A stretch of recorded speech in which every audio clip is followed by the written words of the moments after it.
Hey, Shalom, Markins, Rakam Akapasham, Jim, Islam, giving all praise, honor, and glory to Yahweh, Bahashem, Yahweh Shai, Bashem, Chachadash.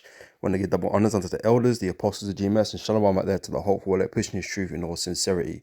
Back in another video, little win, just a quick one. I got this article here from Science Alert, right? And, it seems like, Esau's finally catching on to certain things, um, about this man. Christopher Columbus, Christopher Colombo, whatever you want to call him, right? Because I was an apostles, being an apostle, are we're bringing out that this dude here, right? This demon here, right, is of Spanish descent, so to speak, right? Because a lot of people believe that he was from Italy, but that's not really the truth. Whether or not he was born in Italy or not doesn't really mean that he was Italian. You know, and and he was a small hat. Even though he's wearing a big hat here, he was a small hat, right? And yeah, this devil man, he said he done a lot of evil or wickedness, right? But the world is gonna celebrate his feats, um, because he found he discovered the new world, right? The Americas, right? Even though there was Israelites living there already, which he knew about, all right. Because like I say, he knew a lot of things, right? And he knew that the Israelites were over there, right? That's why he took with him Hebrew interpreters. I think I always forget the name. I think the name of the dude, the last name of the dude was Torres, Louis de Torres or something like that. So he knew that there were Israelites on the other side of the world, man. That's why he thought to do it in the first place, right? Like I said, he was a small hat, so he knew things because they had scriptures and whatever, right? They had our scriptures, so they knew things. All right. And so yeah, it's slowly coming out. This guy might not have been no Italian, right? But like it's like we've been saying, the elders apostles, have been saying that this guy is not really of Italian origin anyway. And Esau has to go do all these verifications, and he wants to do his DNA tests and all this sort of shit, right? But there's just some things we know in the spirit, There's something we just know in the spirit. Okay, none of us have to go dig up his corpse or nothing like that to go and extract some DNA, or whatever. But it just makes sense. It just makes sense in the spirit. It makes sense, and the spirit's a funny thing because the spirit just reveals things, without no necessary proof, or confirmation, but it's just revealed in the spirit, and it makes sense in the spirit, man. And that's the spooky thing about this word, the spirit, right? Is that a lot of this stuff, like obviously you have to have faith to believe in these certain things, but it's like the things you're being undone by is not things that are necessarily tangible, right? The truth is not, like, all the truth in this world is not necessarily tangible. There's no evidence to a lot of stuff, right? But it doesn't mean it's not the truth. And it's going to be like with the rest of the things that are happening in this earth right now, even down to us being the Israelites. There's no tangible proof or evidence that we can prove to say that we are the Israelites of the scriptures. There isn't any. But then the same can go for them small acts in the land of Israel today. There is no actual evidence for them, right? They have records going back to a certain period of time, which is, let's be honest, not all that long ago. In comparison to the nation of Israel themselves. None of them go to the patriarchs. We've got records going back to the patriarchs. So, the same could be said, but obviously this world decides whether or not it wants to, support, whatever theories or whatever quote unquote facts or truths, right? And that's what they decide to establish, and put down others. But again, the truth is, is decided by the ruler, essentially, right? And that is Esau. So obviously he's got to play things into his favor. So just things like that, all this wickedness that's being done in the earth, right? The judgment's coming. The destruction of this kingdom is coming, and that's all going to manifest, even though you can't see the, Yahweh Shai and the chariots yet, and you don't think like something on that scale is going to happen, but eventually it's all gonna come to pass, in it. Let me just read some of this article. We'll grab a few scriptures and we'll close out. Like I said, I don't plan on making it a long one, but I thought I'd just bring this up because, something we'll talk about, I guess. So, DNA reveals surprising twist about Christopher Columbus. It says on February 22nd, 1498, a well-weathered mid-40s Christopher Columbus ordained in writing that his estate in the Italian port of City Genoa will be maintained for his family because from it I came and in it I was born. Right? So this is what they're going off to say he was Italian to begin with, right? Because they had these quotes or whatever. So though most historians regard the document to be a cut and dried record of the famed explorer's birthplace, some have questioned its authenticity and wondered if there is more to the story. Last year, a decades-long investigation led by forensic scientist Jose Antonio Lorente from the University of Granada in Spain came out in support of claims that Columbus may not be of Italian heritage after all, but was actually born somewhere in Spain to parents of Jewish ancestry. Right? So, like I said, the elders hit the nail on the head with that, right? And like I said, we ain't going around with forensics and all that kind of stuff, but it just makes a lot of sense what's going on, right? It says the revelation was announced in October as part of a special program broadcast in Spain to celebrate Columbus's arrival in the New World on October 12th, 1492. It is important to keep in mind that science by media ought to be viewed with caution, especially when there isn't a peer-reviewed publication to critically examine, right? So again, all the truths in this world can be peer-reviewed, critically, examined. And that's just the truth, isn't it? Some things are just in the spirit. Some things can only be revealed in the spirit. So obviously, the things, people in this world, the things that, revealed to us in the spirit, obviously they're not going to accept because there's no proof. These are not men of faith. These are not men of belief. They don't believe in the scriptures and all this kind of stuff. That's all spooky stuff to them.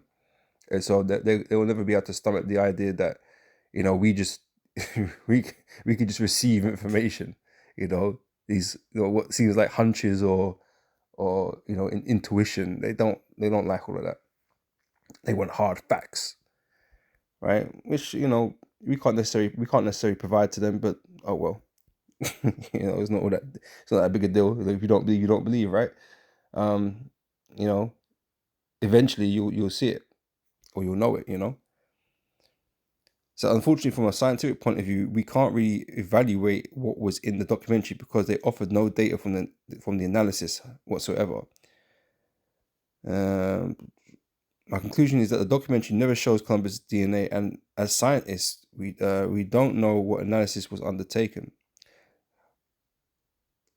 And nonetheless, historical documents are increasingly being challenged and bolstered by forensic analysis of biological records, raising the possibility that Columbus's own DNA could potentially reveal insights into his family's history.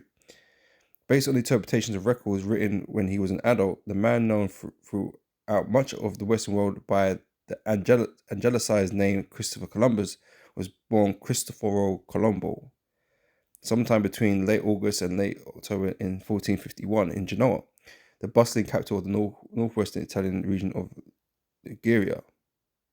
Right? It was only later in life, as a young man in his 20s, that he traveled west to Lisbon, Portugal, in search of affluent patrons who might fund his audacious attempt to take a shortcut to the east by heading in completely other direction. So most historians accept the court documents placing his birthplace in Genoa as the real deal. Speculation of an alternative heritage has been floating around for decades.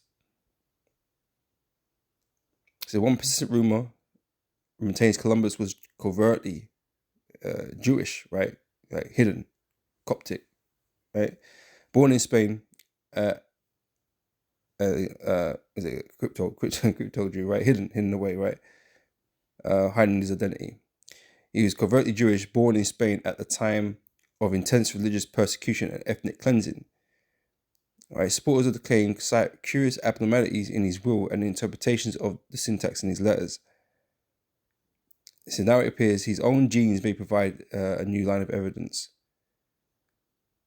So Lorente and his team of researchers claimed in the televised special that their analysis of Y chromosome and mitochondrial DNA taken from the remains of Columbus's sons Ferdinand and brother Diego is compatible with a Spanish or Sephardic Jewish line. Right? It says it doesn't categorically rule out Genoa, of course, nor does it pin down any one place in Europe as a place of birth for the explorer.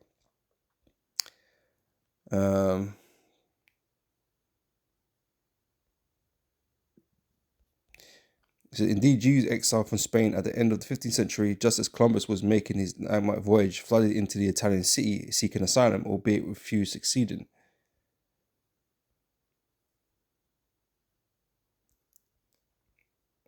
Let's see.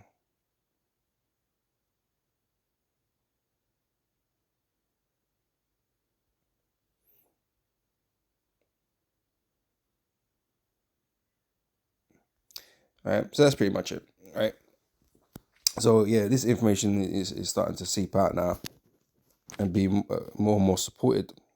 Right, just as things in the truth become more and more supported as time goes on, as prophecy is revealed. Right. Actually, let me grab that quickly. Also start somewhere else. Let me grab 2 and 5. Habakkuk 2 and 5. Not 5. 3 in it. All right. Yeah, as time as prophecies, as time goes on, the prophecies reveal itself, man, and things become more and more substantiated. Whereas things before didn't seem likely. As you get closer, things are it's greater potential now. And to the point where it happens, it occurs, it manifests.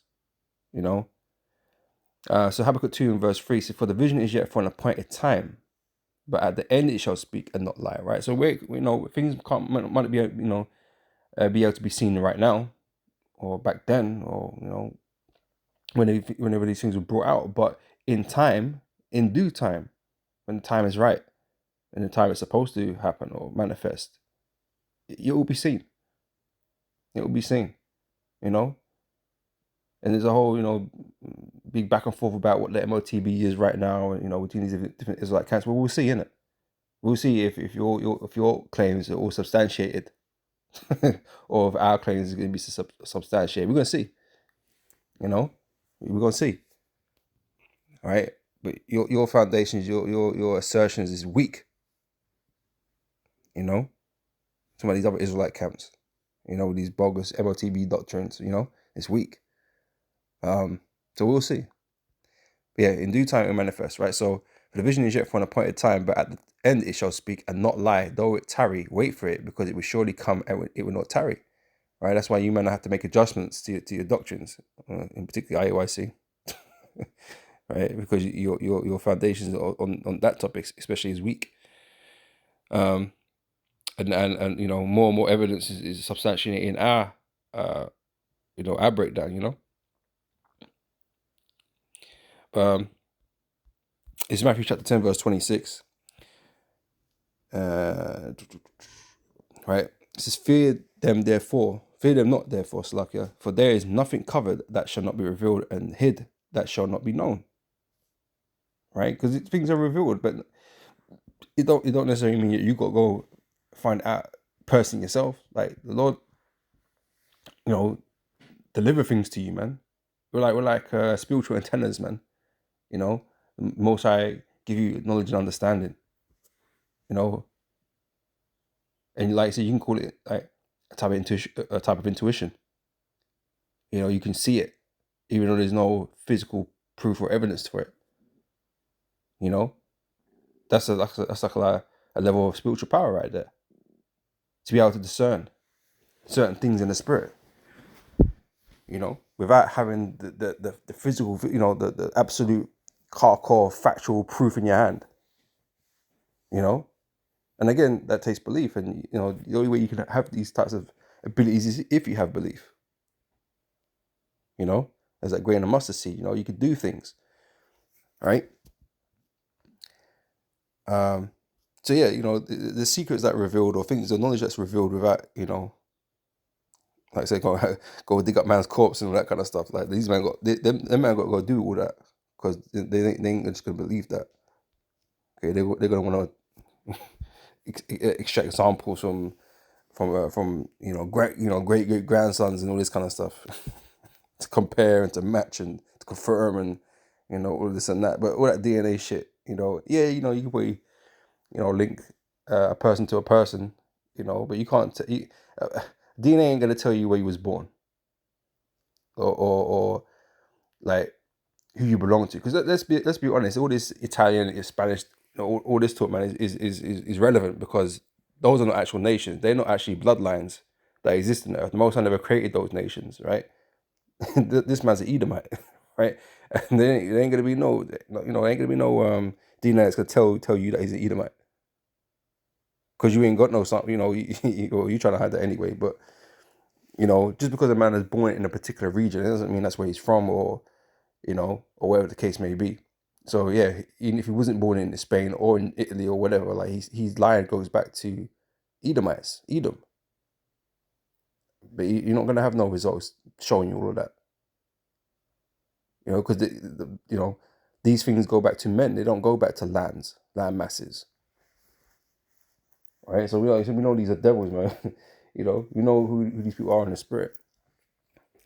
But it's just a thing that you might believe that he was Italian, and really he ain't. But ultimately he's an Edomite.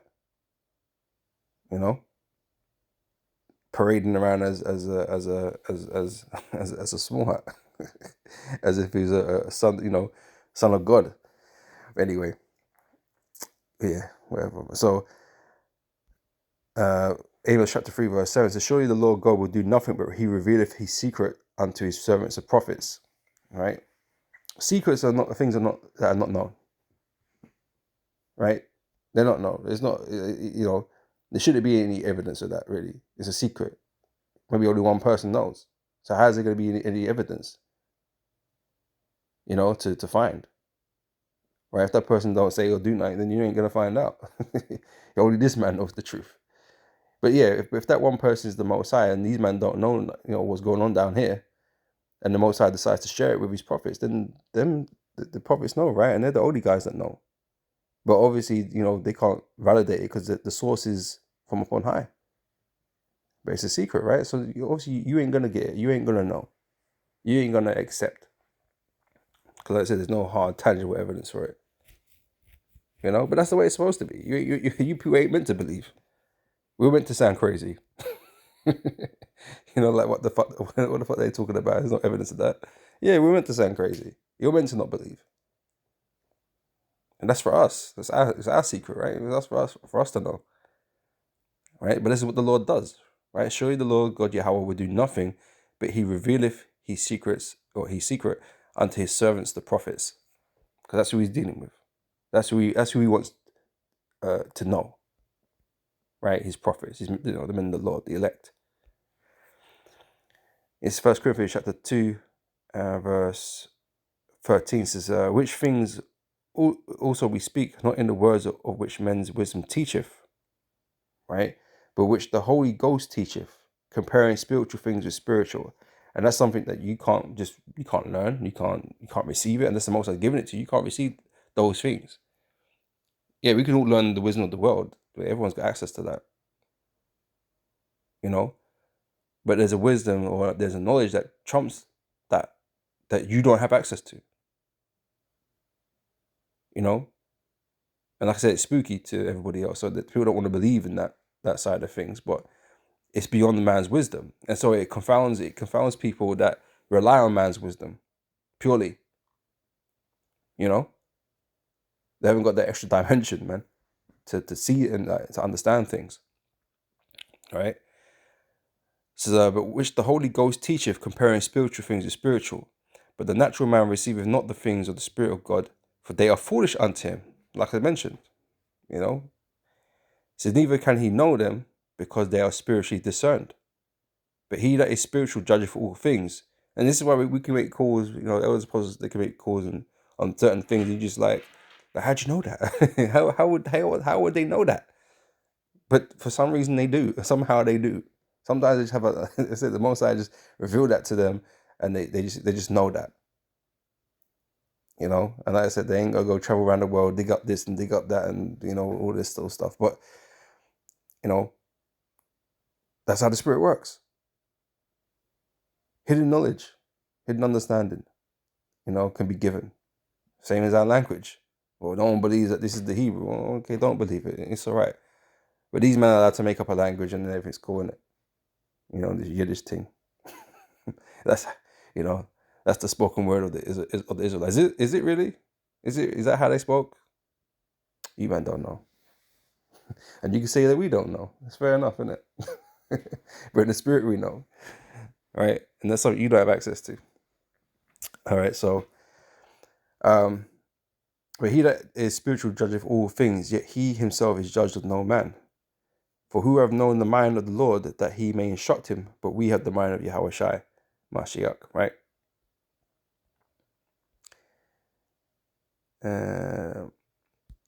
And I thought I'd close out with this, right? Because I said, this even applies to us, right? Because we don't have no records of who we are, though we claim to be the Israelites, right?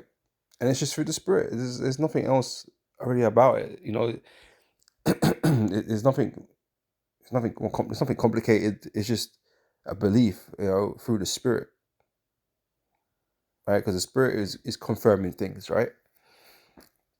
This is Romans 8 verse 16. The Spirit itself beareth witness of our spirit that we are the children of God, right? Through this word that's spoken, right? Because only all the Most High is really interested in right now is the elect anyway, right? So when this word gets spoken, the Spirit, it resonates with the words, right? And man believe, right? That's what happens to the elect, and that's how they get confirmed in the Spirit. It's not, like, oh, how do you know you're an Israelite? Where'd your dad come from? Or, where'd your line go back to? Oh, but you like this and this and that. It's not about appearances.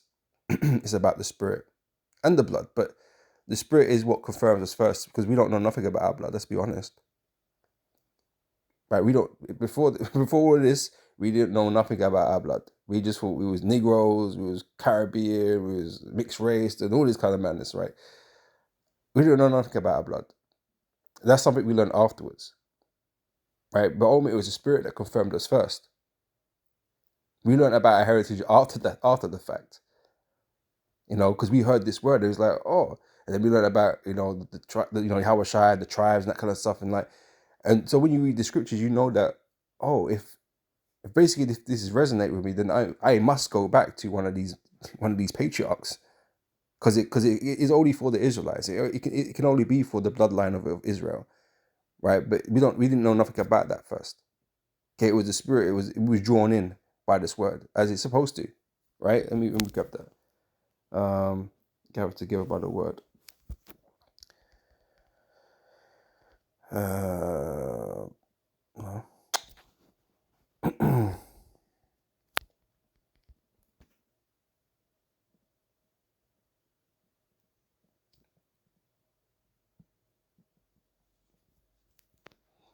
So there's two here, right? So I'll get both of them, right? This is Luke chapter 4, verse 37. Let me start from 36, right? It says, O Jerusalem, look about thee toward the east, and behold the joy that cometh unto thee from the Most High. Lo, thy sons come, who now sentest to break, right? Because we acknowledge that the Most High scattered his people all over the earth. Now, there's pockets where we're in, in larger densities, like the Americas, because as a tribe, as a nation, the 12 tribes are all in that region. Right, so there's pockets where there's a lot of us, but we've been scattered around the whole world, right? And the Lord is bringing us back, right? We've been there for generations, man, like centuries been there in these different lands, right? Millennia in a lot of cases, right? So, we might not necessarily look how we looked when we first started off, you know what I'm saying? So, we've been around different influences, had children with different nations and all kinds of things. So we look, we don't all look linear, so to speak, right? We don't look the same, right? So we might look like the other nations. Well, we will look like the other nations, some of us, right? So lo, thy sons come whom thou sentest away. They come gathered together from the east to the west by the word of the Holy One, rejoicing in the glory of God, right? So after all these centuries and millennia in these different lands and growing up with different customs and different beliefs and stuff like that, what the fuck do we know about our heritage? Nothing. We didn't know nothing about where we came from. where we descended from. We didn't know shit because, as far as we knew, we was, for instance, Greeks or Moabites or wherever land these men were being raised up in for centuries and whatever. What did we know? We didn't know nothing about our history, right? Now we're just calling ourselves British and American and all these different things, German, whatever, right? We don't know nothing about our heritage. All right, so the debate, so to speak, is this word. That's what's drawing us in. The spirit is bearing witness with our spirit. That's how it starts.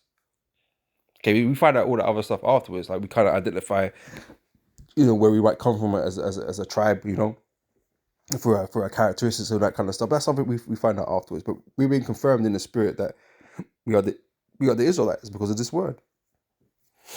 All right, and like I said, that's not physical proof, but that's the proof of the scriptures, right? That's how things are supposed to be proved according to the scriptures, because there isn't any documentation. There is no DNA that's gonna take you back, right, and relate you to Abraham. It's just not gonna happen, right? Even these ancestries and me, what's the other one? Ancestry tree and me 21, whatever the fuck that thing is, right? All these DNA history things, right? They only go back like 200-300 years. Like, but yeah, where was you? You know what I mean? Where was you 200-300 years ago? That's it. That's what it's telling you. Where you was. What region did you come from 200-300 years ago? That's that's what it's telling you, man. When your ancestor came from 200-300 years ago. You know how much history and time has passed before then? Man, so much, right? And as Israel has been scattered for a long time, it's not going to tell you where you came from, who you related to. Ultimately, it's gonna, it's just gonna go as far back as it possibly can, which is only 300 years. It's not that long ago. Ultimately, oh yeah, he's got, and it was always the one with mitochondrial DNA that they're taking into account. So you got this percentage of you use this, and this percentage you use that, and blah blah blah. It's fucking hell of confusion, right? No, we deal with fathers. You go back through your father's line, blah blah blah. All the way back to the man that spawned you, right? To the patriarchs. You know what I'm saying? That's how it's done. That's why it's nice and simple. You know who you're related to. All this women stuff is just confusion and complications, man. Okay, they were never part of our lineage, so to speak. They didn't affect what nationality you were. It's always the father's seed, because the father is the one that carries the seed of the line of your fathers. That's how we've always done it. You read it in scriptures. That's how it's been done. So all this new stuff that they be doing right now is just to cause confusion, right? But anyway, so yeah, it's the spirit. Oh, also the other one. I think it just says the same thing though. Baruch chapter 5 verse 5.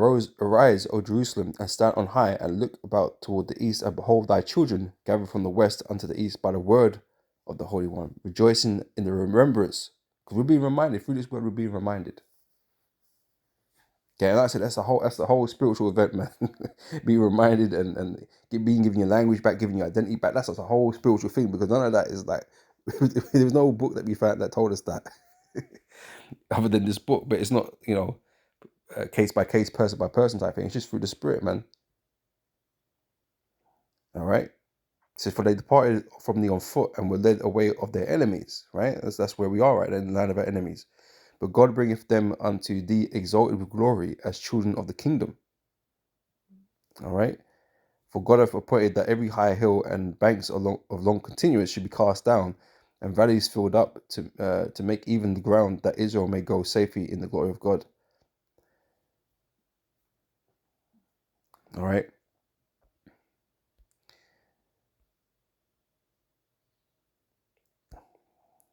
And I wanted to close out with this because ultimately the reason why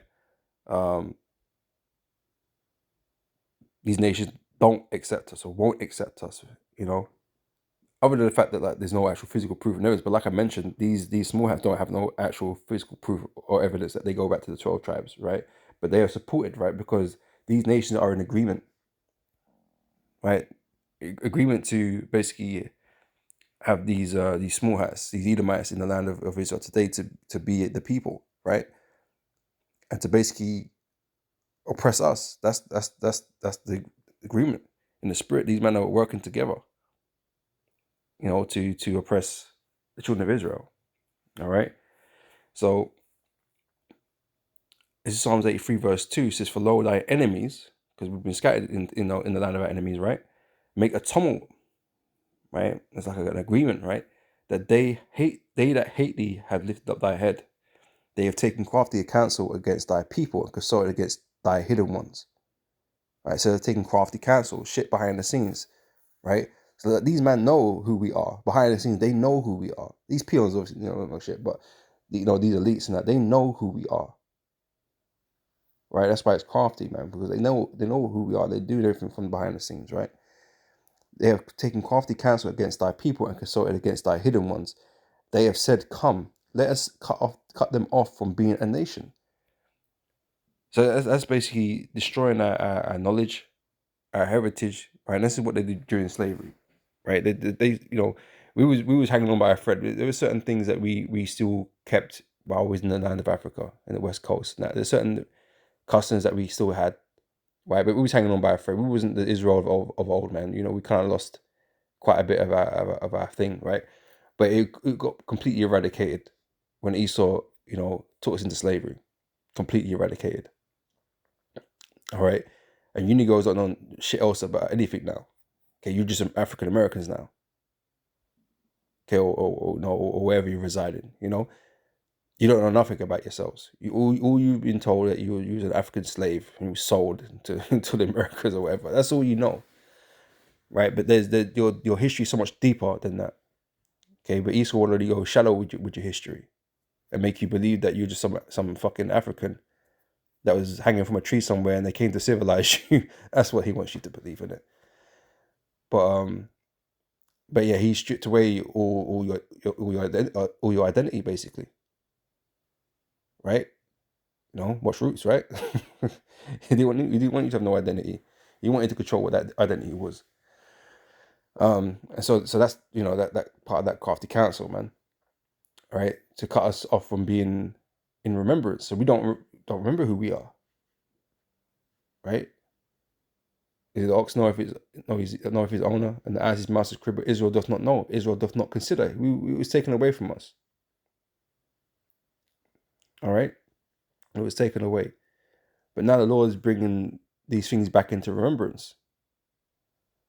Right, as we read in the previous scripture.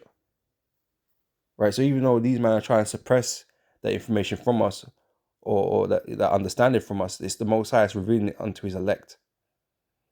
Right, and I said the majority of people are going to believe Esau, that we're not the Israelites and blah blah blah blah, but the elect are going to believe and stand boldly for that, and for Yahweh Shai and for His word.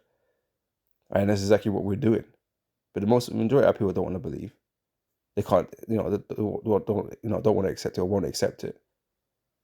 They just want to be Negroes and serve this, serve Esau. They just want to be equal with him. But you're princes of the Most High, man. And this is what they don't want. They don't want us to accept that or acknowledge our pedigree. They want to keep us oppressed. Okay, so again, they have said, "Come, let us cut them off from being a nation, that the name of Israel may be no more in remembrance. For they are consulted together with one consent." They're all in agreement and they're working together in unison to keep that away from us, keep this knowledge away from us. Right? So the tabernacles of Edom and the Ishmaelites of Moab and the Hagarenes, right? So Edom's on the top of this list, right? But you look at all these nations that I mentioned, right? I'm not going to read them all right now, but but it don't end well for those that were doing that, right? So this truth is going to overrun this world, man. And these nations that have been oppressing us, man, they're gonna feel the wrath of the Lord, man, right? And you people are gonna have to acknowledge us. Okay, you're gonna have to believe, right? Because you're gonna feel the fire. All right, so I'm trying to get down here to verse 12. It says, so who said, "Let us take out to ourselves the houses of God in possession," and that's what you've done. "O my God, make them like a wheel, as a stubble before the wind, as the fire burneth for wood, and as the flame setteth the mountains on fire. So persecute them with thy tempest and make them afraid with thy storm. Fill their faces with shame, shame for what they've done. And Esau's trying to repel that right now. He's trying to not be shamed about it. Like he's trying to be proud of the things that he's done. No, you're gonna receive shame. Fill their faces with shame that they may seek thy name, O Lord, right? Let them be confounded with and troubled forever. Yea, let them be put to shame and perish, that men may know that thou, whose name alone is Yahweh, art the most high over all the earth. All right. So again, it's all being done through the Spirit. Okay, this remembrance, right? There ain't gonna be no physical evidence. Okay, but the evidence is gonna manifest regardless, right? It's gonna become a fact, a truth that is gonna be undeniable. Okay, just gotta wait. It's all in due time. But I'm gonna end it there. Lord, this has been edifying, and I'll catch you brothers and sisters in the next video. Until next time, I say shalom.